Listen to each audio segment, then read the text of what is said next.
What if I told you that the perfect marriage doesn't exist, and that sometimes, the people closest to us hide the darkest secrets? We all crave connection, trust, and a love that feels unshakable, yet so many of us silently wrestle with betrayal and hidden doubts. In today's story, we'll unravel a tale that challenges everything you think you know about love, loyalty, and the lengths people will go to for freedom. Stick around because by the end, you'll see how even the most twisted truths can reveal life's deepest lessons. Michael, her husband, was a man whose presence commanded respect. With his neatly trimmed hair, impeccable suits and air of confidence, he seemed to carry the world on his back. The CEO of a growing technology company, his life was a whirlwind of high-level meetings, business trips and multimillion-dollar decisions. However, his frenetic routine left little room for his personal life. Michael was the kind of person who, even when he was at home, seemed immersed in work emails or lost in thoughts about new investments. It wasn't hard to see that, despite his success, something in his marriage wasn't flourishing as it once had. Emma, his wife, was a woman with an imposing presence, but her strength seemed to be gradually eroded by the emotional gaps in the marriage. At 35, she had left her career as an interior designer to look after the house, a decision that gradually began to weigh more heavily than she had expected.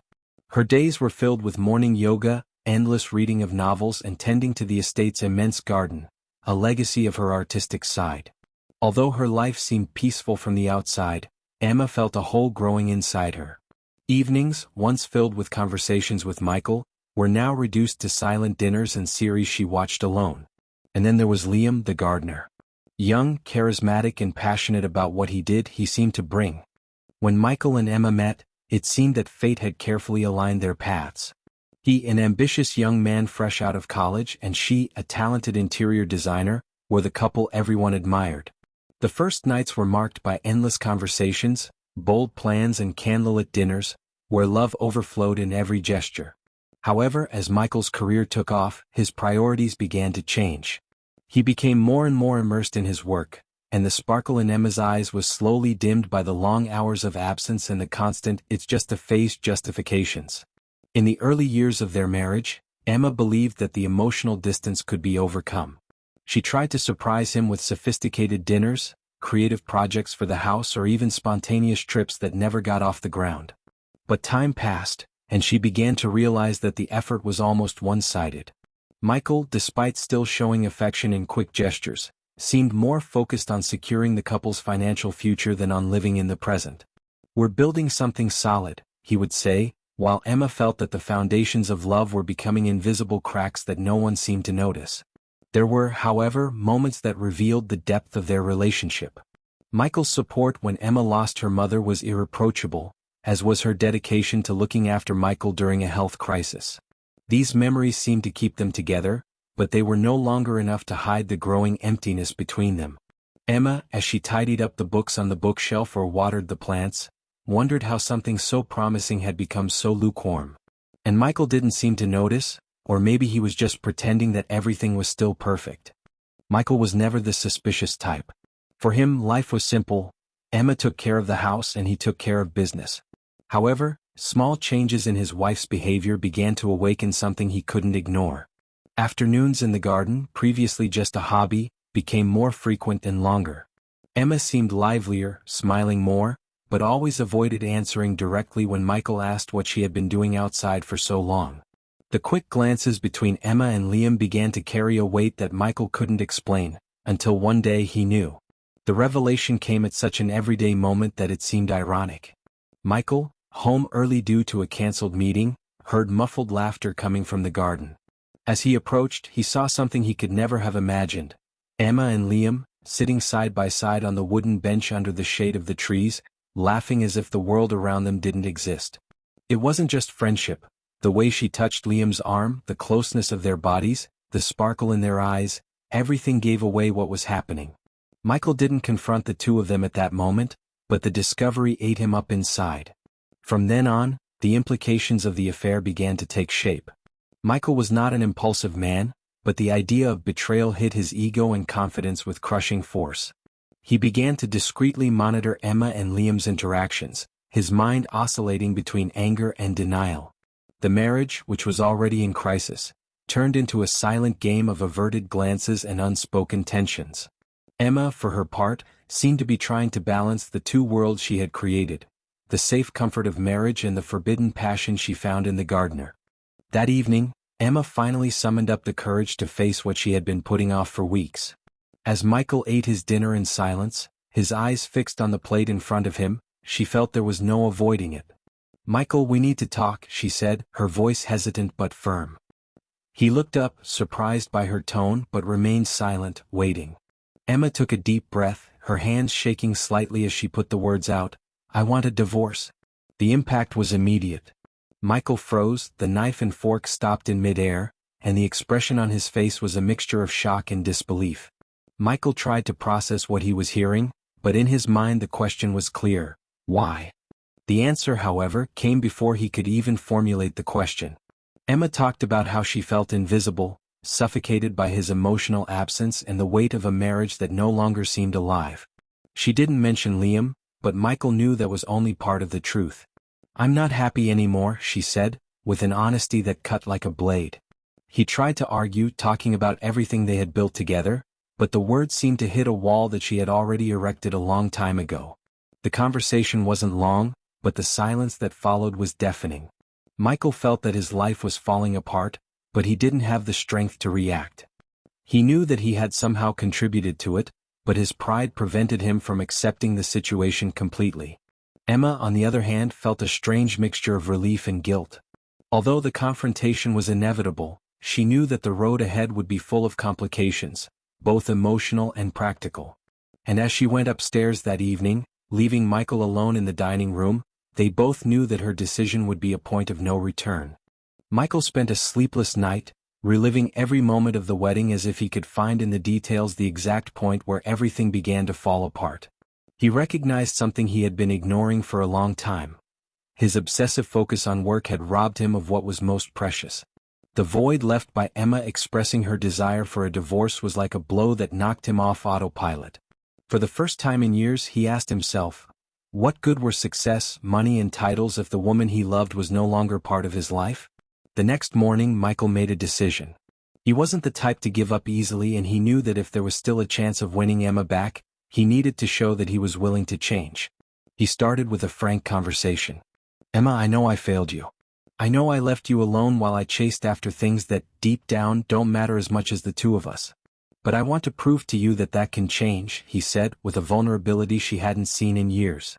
To demonstrate how serious he was, Michael revealed something that surprised Emma. He planned to take a year's sabbatical to devote himself completely to the marriage and rebuild what they had lost. This promise, however, wasn't just about words. Michael began to act immediately. He canceled meetings, delegated responsibilities in the company, and made plans for a trip that the two of them had always dreamed of, but never realized. "We're going to Tuscany like you've always wanted. I want to remind you why we fell in love, Emma." Despite her initial skepticism, there was something about Michael's determination that made her hesitate. Perhaps it was the tone in his voice or the glimmer of hope in his eyes, but Emma couldn't help thinking that perhaps he really was willing to fight for them. And even without giving a definitive answer, she knew that something inside her was still open to listening. Michael, trapped by the silent tension that dominated their relationship, decided to do something he had never imagined. After weeks of effort, he realized that no matter how hard he tried, there was something between Emma and Liam that couldn't be erased, a connection he couldn't break, no matter how much it hurt to admit it. Sitting on the living room sofa with a glass of whiskey in his hand, Michael called Emma over for a chat. This time he wasn't planning a declaration of love or a new plan to win her back. It was different. "Emma, I want to tell you something that you might think is crazy, but I need to be honest about what I'm willing to do for us to be together." Emma sat up, surprised by Michael's almost solemn tone. He began carefully, explaining that he understood the complexity of her feelings and that he no longer wanted to fight the inevitable. "I love you and I can't imagine being without you. But I also know that you love Liam. And if that's what you need to be happy, I'll take it." He paused before continuing, "But on one condition. If he's going to be in our lives, I want it to be in a safe and agreed way. He can be your lover, but he'll have to be tested for STDs. It's not just about trust, it's about taking care of us." Emma was stunned. She had never imagined that Michael would consider something so radical. On the one hand, the proposal seemed like a gesture of extreme love, a desperate attempt to preserve the marriage. On the other, the idea was so surreal that it left her speechless. "Is this serious?" she asked, trying to process his words. Michael only confirmed it, explaining that he would rather live with the truth, however uncomfortable, than continue in a marriage full of lies and resentment. He knew he was putting himself in a vulnerable position, but for him the risk was worth it. After all, Emma was still the love of his life. Michael's bold and unexpected proposal was the turning point Emma had never expected. His courage in making room for such an honest and difficult conversation touched something deep inside her. For the first time in a long time, she saw the man she had fallen in love with years ago, not the cold, distant businessman, but someone willing to fight for her, even if it meant stepping out of her comfort zone. "Would you really do that for me?" asked Emma, overcome with emotion. Michael just smiled and replied, "I'd do anything for us to be happy together." It was the beginning of a transformation that no one could have predicted. With the open conversation and mutual understanding established, something changed in the dynamic between the two. Emma, inspired by Michael's vulnerability, decided to close the doors on the past and give him and the marriage a new chance, this time with total surrender. The following weeks were like a rediscovery. They went back to doing simple things together. Walks in the park, dinners prepared at home, late nights talking. Emma felt valued in a way she hadn't for years, while Michael, free from the pressures of his old routine, was finally able to connect with her on a deeper level. Passion, which had seemed lost, resurfaced in full force. Michael began planning surprises that would rekindle the flame of romance. A surprise picnic in the garden, a weekend in a secluded cabin, love letters left in strategic places around the house. Emma, for her part, found ways to reciprocate, creating special moments and showing Michael that she was also willing to rebuild what they had lost. The tension of the past was slowly replaced by smiles, laughter, and an intimacy that they both found impossible to recover. For them, the second chance wasn't just a fresh start, it was a rebirth. From the start, Michael was always the pillar of serenity in the relationship. He was self-assured, balanced, and never showed signs of jealousy, not even when Emma drew attention to her beauty and charisma. For him, love was synonymous with freedom, and trust was the basis of any relationship. However, Emma, even though she was the woman he loved deeply, had a more possessive side. The idea of sharing Michael, even if only in attention, aroused in her a jealousy that often led to friction.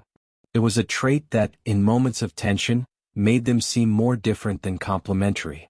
After their reconciliation, these traits began to emerge again, but in unexpected ways. While Michael maintained his calm and open posture, willing to understand Emma's feelings, she found herself carefully watching the glances he gave other women, whether it was the friendly waitress in a restaurant or a former work colleague who greeted him on social media. "Do you think she's pretty?" Emma would ask, sometimes with a half-serious, half-joking smile.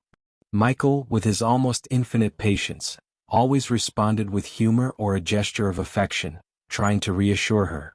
"Emma, please, none of them have what you have, my heart," he would say with disarming sincerity. This contrast, however, ended up serving as a point of balance in their renewed relationship. Michael learned to deal with Emma's insecurities carefully, constantly reaffirming his dedication to the marriage. On the other hand, Emma began to recognize that part of her jealousy came from her own insecurities and decided to work on it.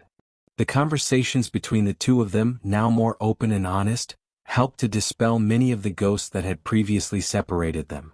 In the end, what could have been a barrier became another reason to strengthen the bonds between them. Michael, with his patience and evolution, and Emma, with her passion and desire to protect what they had rebuilt together.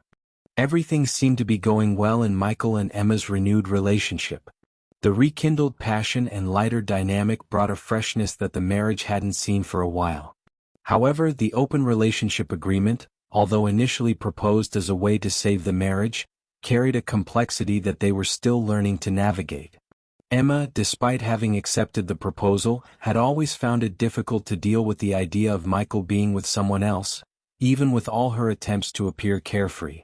It was in this scenario that an unexpected event put everything at risk.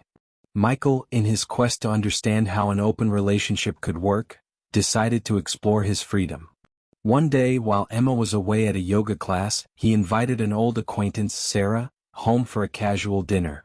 The intention, at least for him, was simple: to enjoy the evening without pressure, while maintaining the transparency he held so dear.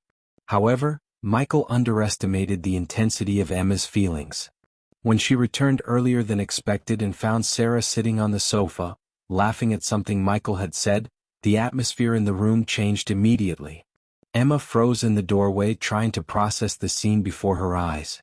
Michael's warm voice, which had previously comforted her, now sounded annoyingly casual as he explained that Sarah was just a friend with whom he was experiencing waking freedom. But for Emma, that wasn't all.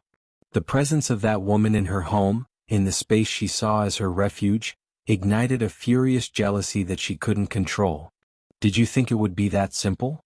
Bringing someone here into our home?" she said, her voice full of anger and disappointment. Michael tried to argue, reminding her of the agreement, but it was clear that, for Emma, some barriers couldn't be crossed without consequences. The discussion that followed was intense, marked by accusations and emotions running high. Michael realized that, although he had acted within what he considered the limits of the agreement, the reality of Emma's feelings was much more complicated than words could describe. Emma, for her part, felt betrayed not only by Michael's actions, but also by the idea that he seemed comfortable with something that, for her, was unbearable.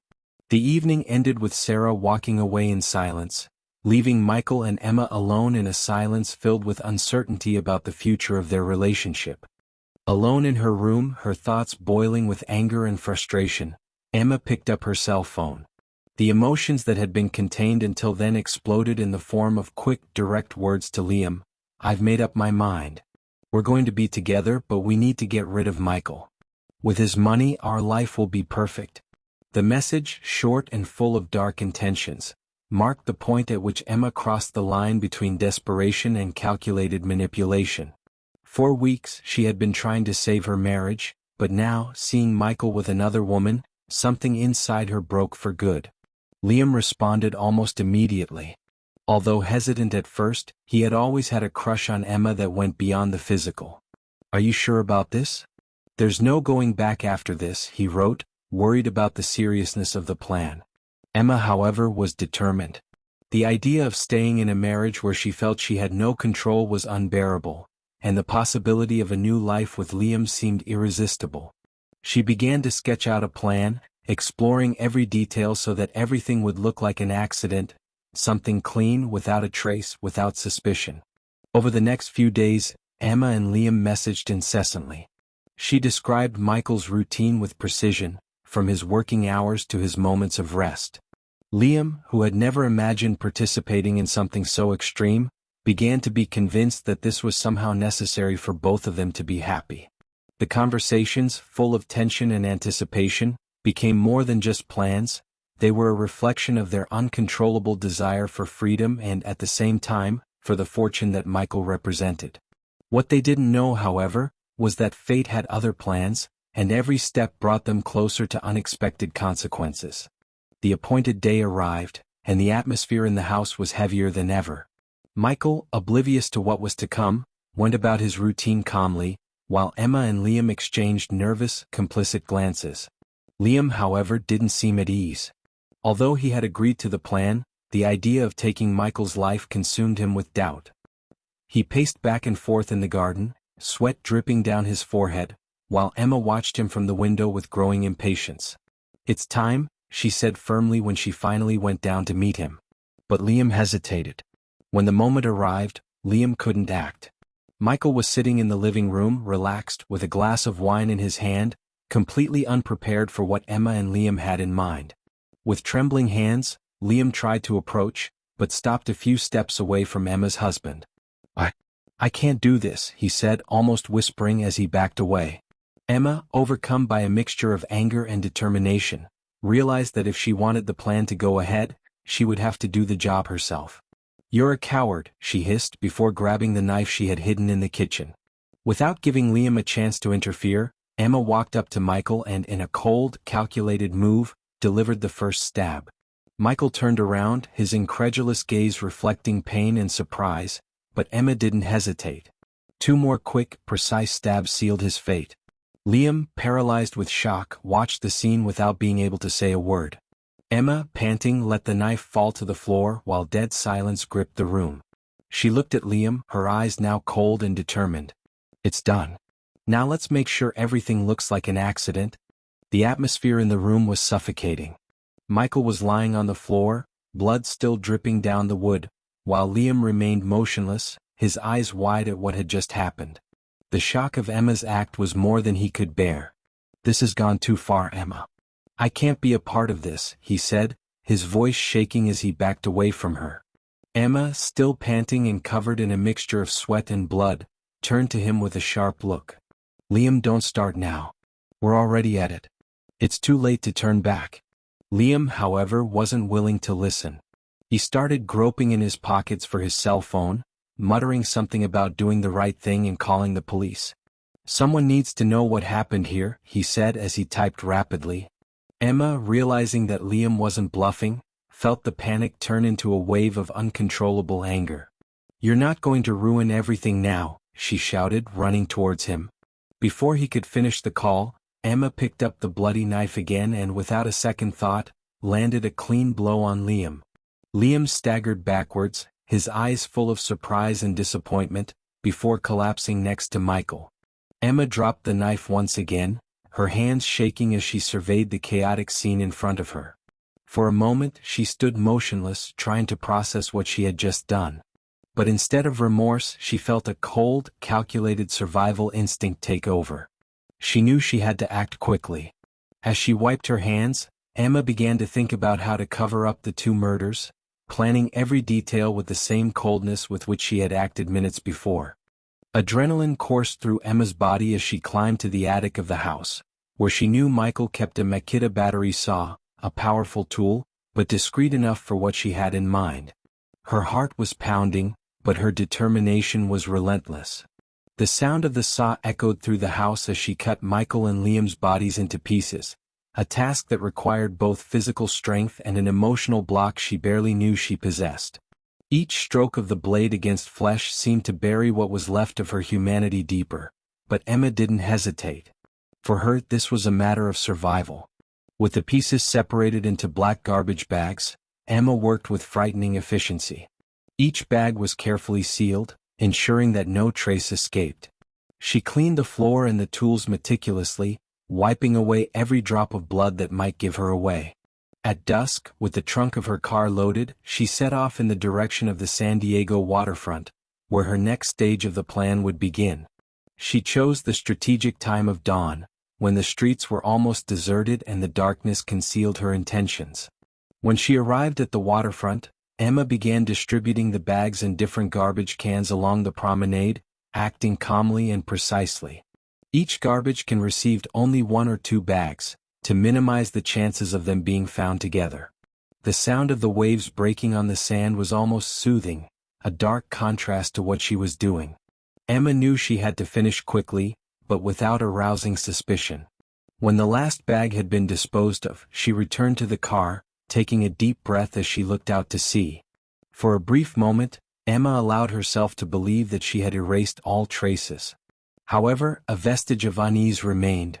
Was it really possible to escape the consequences of such an extreme act? The simultaneous disappearance of Michael and Liam quickly drew the attention of local police. Michael was a prominent businessman in San Diego, and his absence from important meetings was noticed within days. Liam, though less well known, had friends and neighbors who found his sudden lack of contact unusual. When Michael's wife, Emma, was questioned, she remained calm, but her rehearsed answers did not fully convince investigators. She claimed that Michael had gone on a business trip, while Liam, according to her, simply stopped showing up for work. Detectives, however, soon noticed discrepancies. Emma's statement about Michael's trip did not match records of his recent activities. Additionally, the lack of any transactions on his credit card raised suspicions that something more serious might be happening. At the same time, Liam's co-workers reported that he had mentioned something about a difficult decision involving Emma shortly before his disappearance, which further fueled doubts. The connection between the 2 men began to take shape, and Emma became one of the main focuses of the investigation. Meanwhile, the police also began monitoring the outskirts of San Diego. Trash bags found in bins along the waterfront caught their attention due to their strong odor and unusual contents. Witnesses reported seeing a woman driving a black car unloading trash bags during the early morning hours, but no one could provide precise details. Forensic experts were called in to examine the material, and the evidence began to pile up. The pressure on Emma was mounting, and although she tried to maintain an innocent facade, small inconsistencies in her story began to reveal more than she intended. When Emma realized that the police were closing in on the truth, she knew time was against her. The investigation was narrowing, and each new lead seemed to put her name in the spotlight. Determined to escape before it was too late, she quickly sold her most valuable belongings and transferred all the money to a Bitcoin account, believing it to be the safest way to avoid detection. With a backpack full of clothes and falsified documents, Emma boarded a flight to El Salvador, a country where Bitcoin was accepted as legal tender and where she could vanish into anonymity. Upon arrival, Emma settled in the quiet coastal town of El Zonte, a paradise for surfers and tourists chasing perfect waves. Life there was simple and laid back, the complete opposite of everything she had left behind. Using her Bitcoin savings, Emma rented a small beachfront cabin and began reinventing herself. She learned to surf with impressive speed and soon started giving lessons to American tourists. Her natural talent and charisma attracted clients, allowing her to maintain a comfortable yet low-profile lifestyle. To the locals, Emma was just another foreigner seeking peace. It was in this setting that Emma met Javier, a Salvadoran surf instructor with an easy smile and a passion for simple living. Their relationship began casually but quickly evolved into something deeper. Javier, with his light-hearted and spontaneous energy, brought Emma a sense of normalcy she hadn't felt in years. When she became pregnant, she decided to embrace this new phase with determination. Her son, Mateo, was born surrounded by golden sandy beaches and the constant sound of crashing waves, a life completely different from the chaos Emma had left behind. However, even amidst this new life, Emma could never completely erase the ghosts of her past, which occasionally visited her in sleepless nights. On a sunny Friday afternoon, Emma was in the ocean teaching a group of American tourists how to catch their first waves. Amidst laughter and instructions, she felt at peace, as if her new life had finally solidified. However, on the other side of the beach, a group of friends from San Diego was enjoying their vacation and watching the activity in the water. One of them, upon taking a closer look, widened his eyes. "Wait, that woman. Doesn't she look like Emma Harris? The woman who disappeared after Michael's case."